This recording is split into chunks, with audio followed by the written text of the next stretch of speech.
മൂത്ത ആൾക്കാരോടെങ്കിലും എന്തെങ്കിലും അപമര്യാദയായ ഒരൊറ്റ വാക്ക് പറഞ്ഞാൽ ഗസാലിമാമ തങ്ങൾ പറയുന്നു അപ്പ പറഞ്ഞു ഉപദേശിച്ച് തിരുത്തിക്കൊള്ളണം.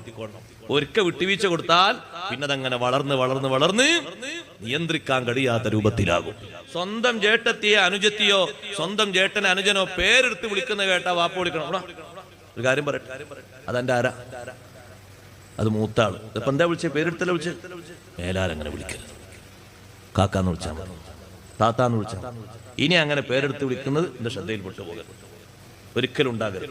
ഉപദേശങ്ങൾ കൊടുക്കണം. ആ അനുജനെ വിളിച്ചിട്ട് പറയണം, മോനെ മൂത്താളാണ്, ഒരിക്കലും വിളിക്കരുത്. ജീവിതത്തിൽ അള്ളാഹു ബർക്കത്തെടുത്തു മാറ്റും. നിന്റെ മക്കള് നിന്നെ ഭാവിയിൽ ബഹുമാനിക്കാതെയാകും. മൂത്താളെ ബഹുമാനിക്കണം. ബാപ്പ പറഞ്ഞു കൊടുക്കണം മക്കൾക്ക്, ഞാനില്ലെങ്കിൽ നിങ്ങളെ ഈ വീട്ടിലെ മുഴുവൻ കൈകാര്യങ്ങളും ചെയ്യേണ്ട ആളാണ് മൂത്ത ഇക്കാക്ക. മൂത്ത ജ്യേഷ്ഠൻ ബാപ്പാന്റെ സ്ഥാനത്താണ്. അതാരാ? മൂത്ത ജ്യേഷ്ഠനാ. മുന്നിൽ നടക്കാൻ പറ്റൂല, പിന്നില്